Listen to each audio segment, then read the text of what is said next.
in Georgia. Isaiah, what's up, man? I hope you're having an amazing Wednesday, August 7th. Isaiah, come with it, man. Thanks for calling from Georgia.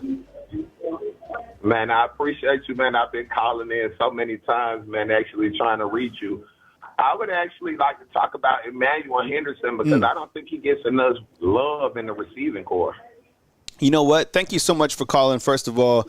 And I love Emmanuel Henderson, and I love this point because I think when you talk about the Alabama wide receivers, sometimes what happens is we start to overshadow players because of our excitement for players who just got here. For example, like we'd love to talk about Ryan Williams, and he is that guy. I promise you, he is. But like we're even forget about Kendrick Law. How many times have we talked about Kobe Prentice? Right? We really haven't. And he saw plenty of game action last year. You also have Jimmy Bernard. And Emmanuel Henderson, by the way, when you're watching these footage, he's number 3. He changed his number from 24 to number 3. Look, Emmanuel Henderson, if utilized correctly, I think he has it. So I really appreciate you bringing up Emmanuel Henderson. No relation. Even though I was a wide receiver, I think he's a little bit more talented than me, of course. But maybe this will be his year. Now, he was shortchanged because of a hip injury last season, but Emmanuel Henderson, certainly a guy that I have my eyes on too. What else you got, Isaiah? Okay, and I actually want to talk about James Smith as well because I don't think he actually gets enough love. He was a 5-star kid out of the Mobile area, if I'm correct. Mm-hmm. And last year, when I watched him some, he did look pretty talented, and I would just love to see him get on the field way more. Yeah, I mean, you look to who Alabama has right now. Hey, C.J. Jackson, I appreciate the super chat, man. Thank you so much. The 50 spot from Fairhope. Beautiful Fairhope, Alabama, man. I've been to the Grand one time down there. My goodness, if you want a vacation, go to the Grand. This isn't a commercial, but it should be because they treated me like they were so nice to me. And thank you so much. People from L.A., that's Lower Alabama, thank you so much. Regarding James Smith, you have Tim Smith, you have Tim Keenan. Yesterday, I'm sure you guys saw the interview with Tim Keenan. I get happy when I talk about Tim Keenan because he's an in-state guy out of Ramsey who I think, he's worked hard to get where he's at. He's had a lot of body transformation. He's doing really well. I think James Smith has it. He's super athletic, and I think that he can be an added addition this year. I don't think he's going to have to wait too much longer to get on the field. And that's the thing about Alabama's defensive front, kind of looking at the pieces in the depth chart. You're going to see a heavy rotation, I feel, with guys. That's why I list guys like multiple first-team type guys. Like, it's just not, based on different formations. Maybe a guy needs a blow, whatever the case is. James Smith is another guy that I'm excited about as well. I think he plays a significant amount this season. What else you got, Isaiah? Okay, I won't hold you up too much longer, but I think a lot of people – they actually downplay kind of our trenches, the offensive and defensive line. I think both of those units will be strong. But Kane Womack, he's more of a linebacker coach. Yeah. So I want to know, do you think that maybe we will use more linebacker blitzes, seeing as that Jahad Campbell and also Jeremiah Alexander were both originally committed as edge rushers? So could you see us maybe blitzing them from the middle linebacker position? What do you think about that? There's a very good soundbite from Kane Womack talking about defensive pressure. And when Kane Womack was first hired, there were some people that I spoke to said one thing that'll instantly happen, there'll be a heavy emphasis on turnovers because of pressure. And Kane Womack was just talking about that, I think, a couple days ago. He listed the number of pressures like in the NFL and how it translated to turnovers. And this was also interesting, and I'm curious to see, I doubt they show it in the scrimmage coming up on Saturday or Sunday, whenever it is. But you had Justin Jefferson, you had Deontay Lawson, and you had Jahad Campbell on the field at the same time. What type of package is that? And then you look at, the wolf position. Could it be Q Robinson? Could it be Keanu Coe? Could it be Quay Russo? Yeah, all those names should get you excited, and I think defensive pressure will be something that even this bandit position can provide. Jamarian Lathan, maybe he's another player that we aren't talking enough about. Same thing with Keon Keeley. You saw that he added, 35 pounds of muscle to get ready for this bandit position. So really excited to see the pressure, but Alabama fans want pressure on the quarterback. That's something that certainly has to happen for this for a secondary I wouldn't say a young secondary, but a secondary that hasn't played together. I think they're going to, gain a lot of momentum if the defense is able to get after the quarterback, which I think they will. But you are facing some very experienced quarterbacks in the first half of the season. Anything else, Isaiah? I got a few more points I want to hit on. Go ahead, man. I feel like that they showed that they give Jalen Milroe no respect because a few years ago, if you remember, Anthony Richardson came out of Florida with a lot of the same talent, but he was shown so much love, and Jalen Milroe had a better year last year than Anthony Richardson ever had in his career, so I don't understand where the hate comes from. I think it comes from the fact that people just want to hate. A lot of people, you saw the same thing with Jalen Milroe. There was a time where nobody wanted Mac Jones to start, if you can believe that. When Mac Jones, I'll never forget, when Mac Jones was going to be the quarterback and Bryce had just got here, people wanted Bryce to start, even though he hadn't even played a game. Mac Jones goes out and goes undefeated in 2020 and wins a national championship. The thing with Jalen Milroe is for every good thing that he does, people they have PTSD from the Texas game. Right. And with the offensive line that underperformed, you look at the fact that he's had multiple offensive coordinators, which riles people up. But that's the truth. Damn, David with the 100 spot. Woo, man. Show's popping today, man. Thank you so much.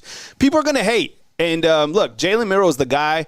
And just like Byron's saying inside the comment box, he's getting ready to show people. So, for the haters out there, I'm sure he's kept receipts and you guys will see. But look, if he would have entered the transfer portal and there were so many people that hit him up in his, slid into his DMs, any college football program would be lucky to have Jalen Milroe, not only as a player, but as an ambassador of the program and a leader within the locker room. What else you got, Isaiah? Okay, I'm pretty much good with that. I just hope that we can have a good year where we actually can, I don't want to say blow teams out, but I feel like that helped our player development. Like you mentioned Mac Jones' year. Mac Jones was so good because Tua blew so many people out in the first half, where Mac Jones was actually getting to get quality playing time in real games. So I feel like when we get back to playing our standard, that our younger guys could actually get on-field experience in quality games, and it would do nothing but help us in the future. Yeah, no doubt, man. I appreciate you, Mr. Henderson. You're doing great, man, and continue with the progress. All right, man. I love your show, man. Thank you, Isaiah. Thank you so much, man. All right, we got a 205 and a 770 lined up right next on Bama Football on YouTube. Special thanks to David for hitting up with a 100 spot, CJ Jackson in with 50, Patriot Life. A lot of super chats today, which I greatly, greatly appreciate. I have a lot of gratitude for everybody that's supporting the channel right here on Bama Football on YouTube. Let's move to point number 3, and I got a couple callers that I'll get to, a 256 and a 770. Inside linebacker unit. Look, yesterday, one thing that really made kind of my ears perk up, my eyes kind of pay attention, was the fact that Jahad Campbell and Deontay Lawson and Justin Jefferson out there running like they're 200 pounds. Like, these guys are close to 250 pounds, each of them, and they're out there with like the athleticism that, can you imagine being Kane Womack, okay? And no disrespect to any of the players at South Alabama, right? It's just a different level. Can you imagine being Kane Womack and just showing up and you're like, you look at your inside linebacker group and you're like, man, these are my guys. Then you have Jeremiah Alexander. Then you have like Justin Okoronkwo, who, by the way, is a baller, right? Caden Jones. Like, these are the next guys in line. These are who I have to work with. So that's kind of also why I kind of throw like that added pressure wrench on the defensive side, because look at the components that you have to work with. Man, Deontay Lawson, I think he probably, if not one of the best in the SEC, probably the best in the entire country. And Jahad Campbell, I'm telling you, look, let me ask the undefeated right here inside the comment box. Who is excited for Jahad Campbell to go off this year? Right? If you're excited for Jahad Campbell, type a J inside the comment box. Like Jahad Campbell, remember when he came in Mississippi State? How many tackles did he have last year? He had like 14 tackles in that game. He might go higher in the draft than Deontay Lawson, just based on his ceiling. I think Deontay Lawson is a little bit closer to a ceiling, but I think Jahad Campbell he's not close to a ceiling. That's my personal opinion. I'm not hating on anybody. That's just how I feel when watching the guys, right? And Jimmy Lee Baker saying they're both top 10 picks. Hey, you're on the line with Kyle Henderson. Who am I on the line with and where are you calling in from? This is Daryl from Huntsville. Coach Darryl. Man, it's so good to hear from you, man. Thank you so much for calling in today, Coach. So, look, we've had, 5 days of practice. We have a microscope on everything. What have been some early observations, Coach, as we kind of look to Alabama Crimson Tide football moving through fall camp? Defensive line depth and solidifying the offensive line. That's what I got my own, and that's what it looks like it's going fine. Defensive line, and when you can rotate players, and you have packages, and those packages are productive, it's pretty hard for somebody to get a bead on what you're doing. Because if the first guys can stop the run, get them off schedule, hold you to 2 yards, 3 yards or less, and it's 3rd down, 6, 3rd down to 7 consistently. Yeah. Then you got your rabbit packages that come in to rush and blitz and create chaos. It's going to be a hard time for somebody. It's going to bring back a lot of good memories for us who know Alabama as a defensive team, a team that can run the ball when they need to run it. Because there comes a time in the game you need to run the football. And when you not only need to run it, you can run it whenever you want and get 4 or 5 yards. When you can do that consistently, you're gonna be hard to beat. And the Jalen Milroe. Now I will say, some of the criticism is deserved because he took 42 sacks last year. Most all of them weren't his fault, but quite a few of them were. Great point. I just think he has to make quicker decisions. To get out of the pocket and run. If you got 5 yards, take it. Don't try to throw the ball. If you got 5 yards, take it. If you got 3 yards, take that. He has to make quicker decisions, and he has to be better in the mid-range. That's my concern. And I can't wait to see the game against Western Kentucky. And of course, the first test of the season is going when we go to Camp Randall. That's going to be a test. I expect us to beat them by at least 2 touchdowns, but they're not going to be easy. They're going to compete. Alabama's that's a historic trip. I think that'll be the first time Alabama ever played Wisconsin in Wisconsin. I think everything else been on a neutral field. Yeah. So, can he? If he improves, if he improves in the mid range, like the quarterback at Washington, Penix. I saw Penix at Indiana. He didn't impress me. And when I saw him at Washington, I was like, wow, what happened? Man, is this the same Michael Penix that was in Indiana? The transformation was amazing. He was cool. He was calm.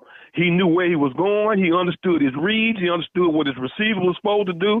And when he didn't, he either threw the ball away or he got the yardage he could. He wasn't a great runner like Milroe, but if he had 4 yards, he'd take it. So I want to see that transformation with him. If I can see that transformation with him, big things going to happen this year at Alabama. They got us number 6, which I'm not surprised because you remember last year when they had us ranked, they held us out of the top 5 spot until they couldn't deny it. And when we beat Georgia in the SEC, they kept us at number 8 the whole second half of the season, which was ridiculous. and when we beat Georgia, they couldn't deny us anymore. So that's not surprising. That just gives us fuel for the fire, and to realize they can say whatever they want to say. They need Alabama because Alabama is that name. It's just like baseball without the Yankees. That ain't gonna happen. Forget it. Coach, I wanted to ask you about these receivers, okay? Because there's the talent in this receiving room. It gets me excited. All right, and for whatever reason, we're not talking about like Isaiah from Georgia who called in earlier. Nobody's talking about Emmanuel Henderson. And nobody's like on the national level, besides our Alabama ecosystem, is talking about Kendrick Law, which is just crazy. And I don't know what's more crazy that people aren't talking about Kendrick Lamar, that people aren't talking about Jam Miller, right? I get it. Justice Haynes is like that guy, but people have no idea how good Jam Miller is. But the receivers, like, man, there's so much talent. Kendrick Law, Kobe Prentice, Jeremy Bernard, of course, Ryan Williams. There's Bubba Hampton right there, number 21. This is Ryan Williams, number 2. I mean, what's kind of been your early assessment about these wide receivers, and how do you think they'll be utilized this season for Alabama? 3 words: deep, versatile, and explosive. Ooh, love it. They have all 3 of those attributes. They're deep. They're versatile. They not only can run deep routes, they can run the intermediate routes. They can run the intermediate deep routes. They can run the over routes. They are deep, talented. See, it's one thing to be a receiver. It's another thing to understand how to get open. Yes. How to use your leverage. Ooh, I like that. How to get to a point where I know I need a first down. I'm not gonna stop myself till I get past the sticks. When you understand that, and you got the speed and the talent that these guys got, danger, Will Robinson. Yep.